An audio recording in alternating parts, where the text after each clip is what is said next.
ഇല്ലച്ചാ, ഞങ്ങളിപ്പോ അവിടേക്ക് വരാൻ പറ്റിയൊരവസ്ഥയിലല്ല. അതെ, കുറച്ച് നാളും കൂടി ഇവിടെ നിന്നാലേ ഞങ്ങൾ ഉദ്ദേശിക്കുന്ന പോലെ കാര്യങ്ങൾ നടക്കൂ.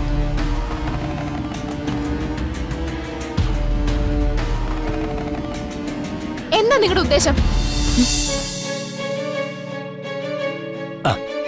എല്ലാവരും ഒന്ന് വന്ന് കാണണം തോന്നി, അതാ ഇറങ്ങിയത്. നിങ്ങൾക്ക് എപ്പോ വേണേലും ഇങ്ങോട്ട് വരാലോ. മഹാദേവൻ ഇപ്പോ ആരോഗ്യ പ്രശ്നങ്ങളൊന്നും ഇല്ലല്ലോ. ഭാഗ്യം കൊണ്ട് ശരീരത്തിന് കുഴപ്പമൊന്നുമില്ല, പക്ഷേ ക്ഷീണവും തളർച്ചയും മനസ്സിനാ. അത് ഞങ്ങൾക്ക് മനസ്സിലായി, അതുകൊണ്ടുകൂടിയാ ഞങ്ങളിപ്പോ വന്നത്. കിരണും ദുർഗയും ഇവിടെ വന്ന് നിൽക്കുന്നതിൽ എല്ലാവർക്കും ബുദ്ധിമുട്ടുണ്ടെന്ന് അറിയാം.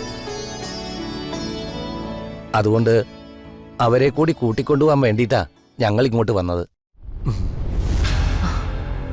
കിരണിനെയും ദുർഗയും സഹായിക്കുന്നതിനോ ഇവിടെ നിർത്തുന്നതിനോ എനിക്കോ ചെറിയച്ഛനോ ഒരു എതിർപ്പുമില്ല. പക്ഷേ ഞങ്ങളെപ്പോലെ എല്ലാവരും അവരെ അംഗീകരിക്കണമെന്നില്ലല്ലോ. അതിൻ്റെതായ ചെറിയ പ്രശ്നങ്ങളൊക്കെ ഉണ്ട് ഇവിടെ. അതിലെടുത്തു പറയേണ്ടത് അഷിതയുടെ കാര്യമാ. അതെ, അഷിയെ സംബന്ധിച്ചിടത്തോളം ഈ വീടുമായി യാതൊരു ബന്ധമില്ലാത്ത കിരണും ദുർഗയും ഇവിടെ താമസിക്കുന്നത് അവൾക്കും അംഗീകരിക്കാൻ പറ്റുന്നില്ലായിരിക്കാം. ഏതായാലും ഞങ്ങൾ അവരെ കൂട്ടിക്കൊണ്ടു പോവുക. എല്ലാ ബന്ധങ്ങളിലെയും സ്നേഹം നിലനിൽക്കാൻ അത് തന്നെ നല്ലത്. അതെ, എനിക്കും ആ അഭിപ്രായം തന്നെയാ ഉള്ളത്. അവർക്ക് എല്ലാ ഹെൽപ്പിനും ഞങ്ങളുണ്ടാവും. ആ, ഞാൻ ദുർഗയും കിരണിനെ ഒന്ന് വിളിക്കട്ടെ. ആ ആ, ആഹാ, മുത്തശ്ശി, ആ, ആ. ഞാൻ നിങ്ങളെ അങ്ങോട്ട് വിളിക്കാൻ വരാൻ തുടങ്ങായിരുന്നു.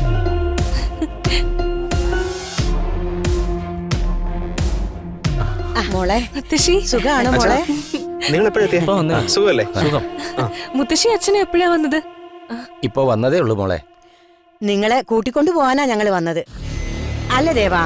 അതെ, ഇവിടെ നിന്നത് മതി. ഇനി നമുക്ക് നമ്മുടെ വീട്ടിലോട്ട് പോവാം.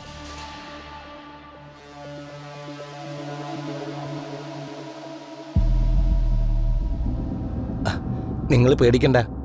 വസുമതയുടെയും ഗിരിജയുടെയും ഭാഗത്തു നിന്ന് ഒരു പ്രശ്നവും ഉണ്ടാവില്ല. അവരും കൂടി സമ്മതിച്ചിട്ടാ ഞാനും അമ്മയും നിങ്ങളെ വിളിക്കാൻ വന്നത്.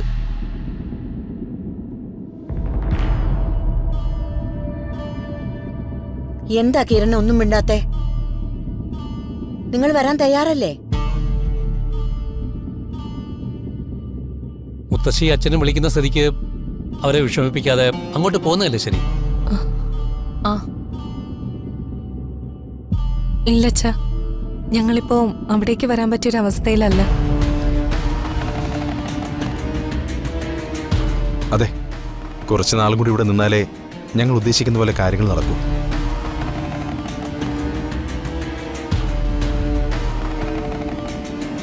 എന്താ നിങ്ങളുടെ ഉദ്ദേശം?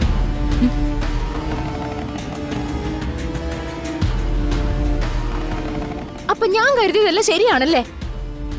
എന്റെ ജീവിതം തകർക്കാന്നുള്ള ഒറ്റ ഉദ്ദേശത്തോടെയാ രണ്ടും കൂടി ഇങ്ങോട്ട് വന്നതല്ലേ? വെറുതെ ഓരോന്ന് വിളിച്ചു പറയാതെ അഷി. ഞാൻ പറഞ്ഞതിൽ എന്താ തെറ്റ്?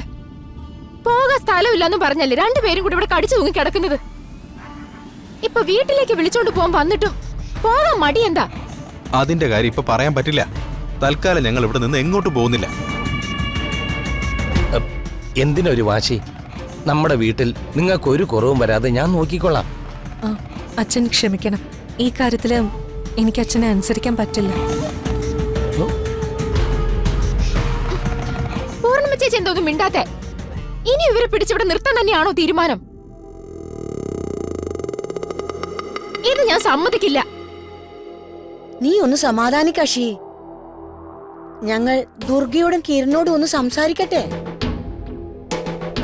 ദേ, നിങ്ങളൊന്ന് വന്നേ, എനിക്ക് നിങ്ങളോട് കാര്യങ്ങൾ സംസാരിക്കാനുണ്ട്. വാ വാ മോനെ, വാ.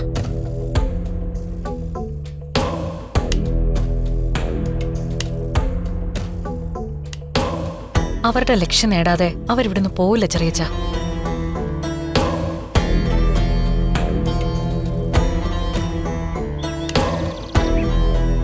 മോളെ, മോളെ, നീ ഞങ്ങൾ പറയുന്ന ഒന്ന് കേൾക്കണം. നിങ്ങൾ രണ്ടുപേരും ഞങ്ങൾക്കൊപ്പം വീട്ടിലേക്ക് വരണം. പറഞ്ഞല്ലോ മുത്തശ്ശി, ഇപ്പോഴത്തെ സാഹചര്യത്തില് ഞങ്ങൾ ഇവിടുന്ന് വന്നാ ശരിയാവില്ല. അതിന്റെ കാരണമാണ് ഞങ്ങൾക്ക് മനസ്സിലാവാത്തത്. ഇവിടെ ആർക്കും നിങ്ങൾ ഇവിടെ നിൽക്കുന്നതിനോട് താല്പര്യമുണ്ടെന്ന് തോന്നുന്നില്ല മോളെ. അത് മാത്രമല്ല മോളെ, ആഷി എന്നെ കാണാൻ വന്നിരുന്നു. നിങ്ങൾ ഇവിടെ നിൽക്കുന്നതിനോട് അവൾക്ക് വലിയ എതിർപ്പാ. ഞാൻ വിളിക്കാത്തതുകൊണ്ടാ നിങ്ങൾ രണ്ടുപേരും വീട്ടിലേക്ക് വരാത്തതെന്നാണ് ആഷി കരുതിയിരിക്കുന്നത്. അങ്കിളുടെ അവസ്ഥ മനസ്സിലാകാഞ്ഞിട്ടല്ല, പക്ഷേ ഈ കാര്യത്തിൽ ഞങ്ങൾക്കൊന്നും ചെയ്യാൻ പറ്റില്ല. അതെ അച്ഛ, അച്ഛനും മുത്തശ്ശിയും എന്നെ ഒന്ന് മനസ്സിലാക്കണം. നിങ്ങൾ പറയുന്ന കാര്യം ചെയ്യാൻ ഞാൻ മടിക്കുന്നുണ്ടെങ്കിൽ അതിന് പുറകില് അത്രയ്ക്ക് വലിയൊരു കാര്യം ഉണ്ടാകുമെന്ന് കൂടി അറിയണം.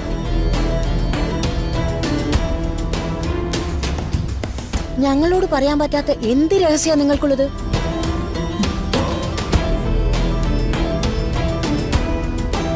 അത് പറയാനുള്ള സമയമായിട്ടില്ല. കുറച്ചുനാൾ കഴിഞ്ഞ് ഞാനെല്ലാം വിശദമായിട്ട് പറയാം. ഇപ്പൊ അത് ചോദിക്കരുത്. ശരി, ഞാൻ ഇനി നിങ്ങളെ നിർബന്ധിക്കുന്നില്ല. പക്ഷെ ഒരു കാര്യം നിങ്ങൾ രണ്ടുപേരും ഓർക്കണം. നമ്മുടേതല്ലാത്തൊരു സ്ഥലത്ത് അധികം നിൽക്കാത്തത് തന്നെയാണ് എപ്പോഴും നല്ലത്. നിങ്ങൾ രണ്ടുപേരും ആരും ഇല്ലാത്തവരല്ല. ചിറക്കൽ വീട് നിങ്ങളുടേത് കൂടിയാ. ഞാൻ ജീവൻ ഉള്ളിടത്തോളം കാലം നിങ്ങളെ ആരും അവിടെ തടയില്ല. അത് ഞങ്ങൾക്കറിയാം മുത്തശ്ശി. ഒരു കാര്യം രണ്ടുപേരും വിശ്വസിച്ചു, നിങ്ങൾ രണ്ടുപേരും കൂടി വളർത്തിയ കുട്ടിയാ ഞാൻ. ഞാൻ ഒരിക്കലും സത്യത്തിനെതിരായിട്ട് ഒന്നും ചെയ്യില്ല. മതിയമ്മേ, അവരെ നിർബന്ധിക്കണ്ട. നമ്മളോട് പറയാത്ത എന്തോ ഒരു കാര്യം അവരുടെ മനസ്സിലുണ്ട്. അതെന്തായാലും ഒരു മോശം കാര്യമാവില്ല.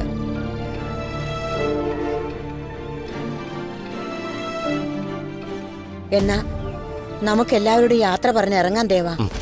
രണ്ടാളും എന്നോട് പിണങ്ങിയിട്ടാണോ പോകുന്നത്? ഒരിക്കലും അല്ല മോളെ.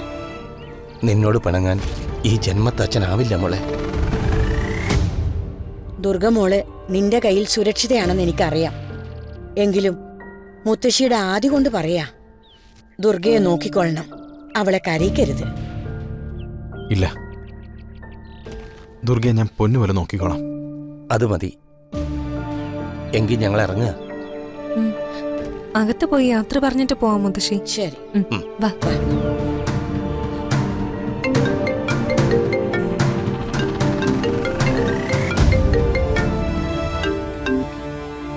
ഹലോ, നീ വിഷ്വൽ ആർക്കും കൊടുക്കാതെ ഡിലീറ്റ് ചെയ്തെന്ന് പറഞ്ഞിട്ട് അത് നിങ്ങളുടെ ചാനലിൽ തന്നെ വന്നതെങ്ങനെയാ? ആ ഞങ്ങളുടെ ചാനൽ വന്നെന്നോ? അതെങ്ങനെ? അത് എന്നോടാണ് ചോദിക്കുന്നത്. നീയല്ലേ അതിന് ഉത്തരം പറയേണ്ടത്. അങ്ങനെ സംഭവിക്കാൻ ഒരു സാധ്യതയില്ല. എങ്കിൽ നീ പോയി TV ഓൺ ചെയ്ത് നോക്ക്. നിന്നെയൊക്കെ എന്തിനു കൊള്ളാം? ഒരു ചെറിയ കാര്യം പോലും മര്യാദയ്ക്ക് ചെയ്യാൻ അറിയാത്ത വെറും പാൽക്കുപ്പിയാണല്ലോ നീയൊക്കെ.